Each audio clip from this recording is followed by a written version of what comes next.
Hi, I'm Julio Cesar, 2CBIS. Today I'm going to explain two different programs. One using linear search for searching a number into an array full of different numbers. And the second program is about binary search. One linear search and the second one binary search. We are going to look how each one works, and then I'm going to explain one the why one is better or not better, but in which case it's better to use one or another. Okay, first of all, we're going to explain linear search because it's a little bit easier. First, we have to import the time and the random because we are going to use it. We're going to ask to the user to input us any number in the range of 1 to 3000. As you can see here, the range is going to be 1 to 3000. Okay, so here we create the array full of numbers, 3000 numbers. This is 3000 numbers can be from 1 to 3000. And this array doesn't exclude repetition. You can have repetition in here, so maybe your number can be in different positions. Here in the start, we set the time where the program started. We're going to use this after to get execution time. Then we print the whole array. Then we have here the finish. But this is not really the finish, but we use here because we are using a method to get the linear search. So the program asked me to give it to initialize the variable. So I'm going to initialize it here, but after we are going to change that variable. Then we have the method linear search, where you're giving them an item. That the item is going to be the n, the number n that the user gave us, and then we have here the list, that is the array numbers. Then we have key c equal to 0 because this variable is going to be used to know if it was found or not. Then here in the for cycle, we have the variable e that is going to take the number from 0 to 3000. There is the number of positions that we are going to have in our list. Okay. Then what we have here is the for cycle have an if structure where it compares the item to the list in the position I. If it is correct, if it is equal, if it is the same number, then you have found the number, and it returns you what is the position. It prints the position and change c to 1. So it is not going to enter to this if, because this if is used when it was not found and the item never entered to this, well, the program never entered to this if structure, so the variable c never changed to 1. So if it is still 0, it means that the number was never found.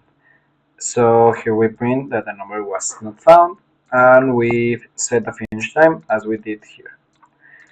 Because we set it there, because as I told you, we were going to change the variable because we needed to. So we got when the program finished, when the execution time is finished. Because with this, then all we have to do is to rest the start to the finish time. So we get delta, that is the time that it took to the program to finish. And then we print the start, the finish. That you are going to see that is not that the numbers doesn't make real sense. I don't know what the structure of the number are, but they give us the time.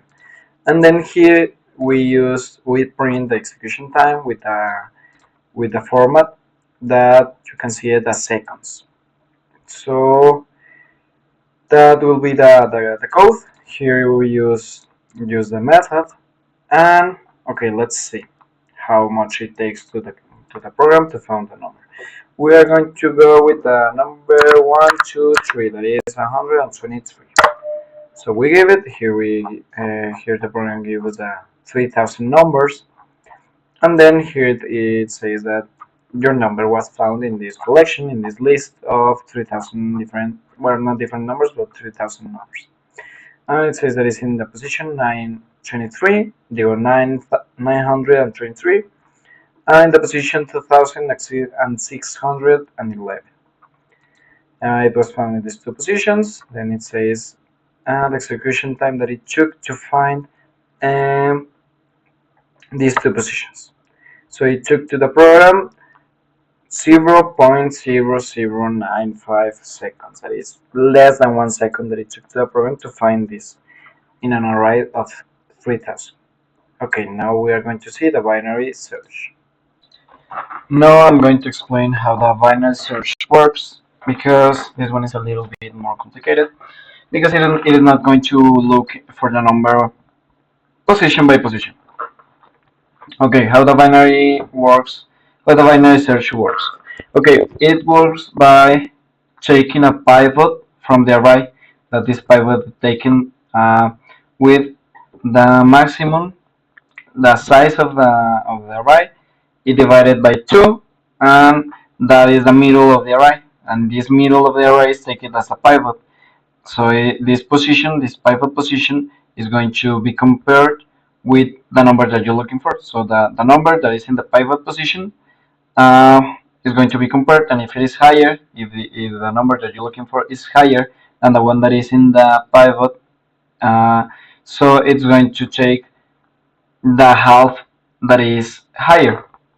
Okay, because I didn't explain, sorry, but the binary search only works if the array is sorted. If it is in from the lower number to the higher number. It can also be if it is from the higher to the lower, but the point is that it has to be in order. It has to be sorted from the higher to the lower, from the lower to the higher. It just changes what half takes in each case. But in this case, if we do have from the lower to the higher sorted, you will take the n number, that is the number that you're looking for, is higher than the number that is in the pivot. So you're going to take the half that is higher, and you're going to discard all the numbers that are lower, that are, yes, in the other half of the array. So after you do that, you have to repeat the process. You have to take another pivot in the middle of that two positions, in the middle of that array, of that half of the array, and then you're going to repeat it. You're going to look pivot if it is bigger, if it is lower. If it is lower, you're going to take only the lower numbers, um, and discard the higher numbers. And you're going to repeat this until you only have two positions to look for. Because if you have two positions, if it is not in one, it has to be in the other one. And if it is in any of these two options, so the number is not in the array. So I'm going now to explain how I apply it here in code. I just did the same as before. Import RAM. The math is going to be used after. Is going to be used later. Here we ask for a number. Here we for the execution time. Here we have to the creation of the array with random numbers. We use low, as we use it here in the random. The low is from what number to what number. Low is the lower number that we can take, and high the higher number that we can take. So here we have low as 1 and the lower as 5,000. And the size is 3,000 numbers, the size of the array. Because we cannot have a bigger size than the bigger number that we could have. Because in this case we use a random point sample that this doesn't allow to a random to repeat numbers. So you cannot have a bigger amount of numbers than exist because you're not going to repeat, so you cannot invent new numbers. That's why we can have a bigger high than the size. So here you a bigger size than the high. You can have a bigger high, but you cannot have a bigger size. So now, here we use the random that asks for when it starts to when it stops, well, the range of numbers that it can take, and the size, that is the size of the array that is going to be created. And then here we have a variable for the while that we are going to use. We have to sort it. Here we sort it from lower to higher. Here we have a while that is going to be repeating a piece of code that is the one that is going to be choosing a pivot, to change the minimum to the pivot or the maximum to the pivot in each case. So here we have the variables of that. The maximum starts as the size -1 and the minimum starts at 0. It's size -1 because the position starts in 0, not in the 1. So we don't have 3,000 positions, we have 2,900 with 99. So that's why we have size -1. The maximum, that is the ones that determines the range of where we are been looking for that number. So here we define the range that is going to be the maximum minus the minimum, and this range divided by 2 and added to the minimum is going to give us the middle. This because we're going to be looking for, we are not going to be creating different arrays just to save the half that we are going to use. No, we are going to use the same array. So we are going to be needing the positions. So this works, to explain it better, this works if your maximum is 10 and your minimum is 0, so your half is 5, right? Or 5 or 4, something like that. So maybe, well, let's say that is 4, okay? That is 5, sorry.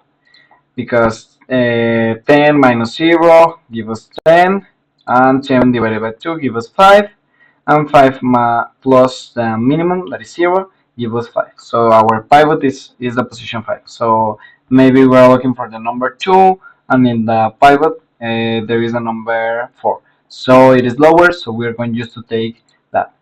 That is what we have here. If n is lower, or is just smaller than the number that is in the middle, we are going to the maximum that it was 10, now it's going to be 5 because it takes the value of the middle of the pivot. So now it's 5. Now it repeated again. If it is 5, we have that the maximum is the one that changed. So now the maximum is 5 minus 0. It gives us, well, 5. And 5 divided by 2 is 2.5. That it just gives us 2. And that is the middle one. And then it enters here if the pivot was 2. And in the position 2, there is maybe a 1 to say some, for saying something. So now it's bigger. Your pivot is bigger than 1 because your pivot is lower, is smaller than the number you're looking for.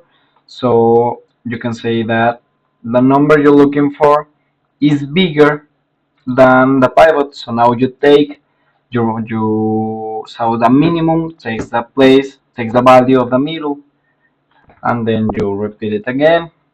And now is the minimum values just 1, just 2.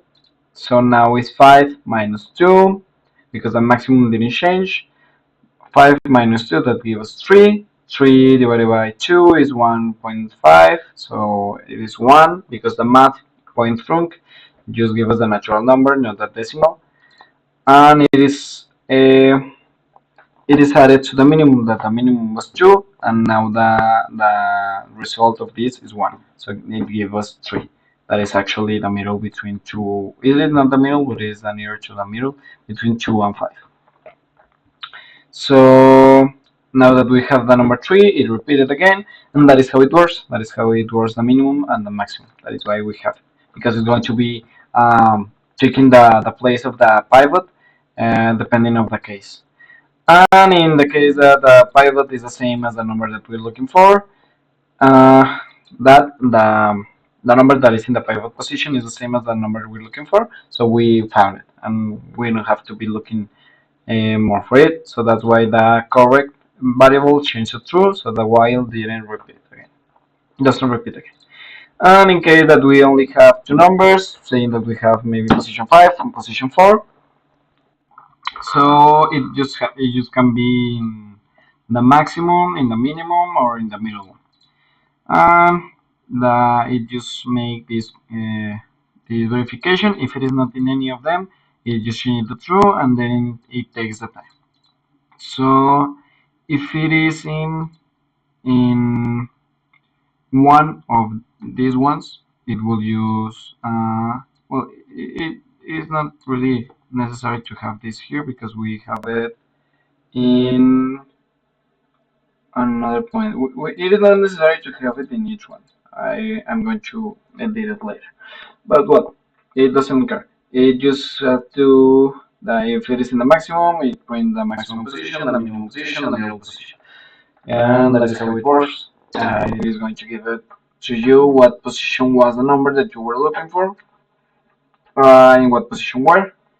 In case it were found in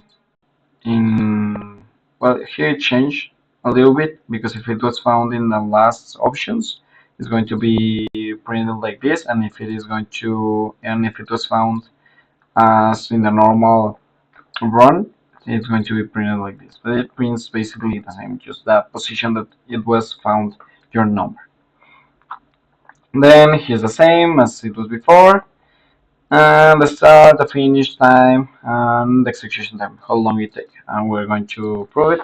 1031. Okay, so it was found in position 74, and it was found in this position, and this is the number that you were looking for. So here it gives you the start, the finish, and it takes 0.002 seconds, and a lot of numbers. And if we compare it with the line of search, if we search for the same number, although it wasn't found, maybe for another different number, until it's found. Okay, so it was found, and it is faster. Why is it faster? Because it's supposed to be the binary search faster. It can be for two different reasons. The first one is because the array is not bigger enough.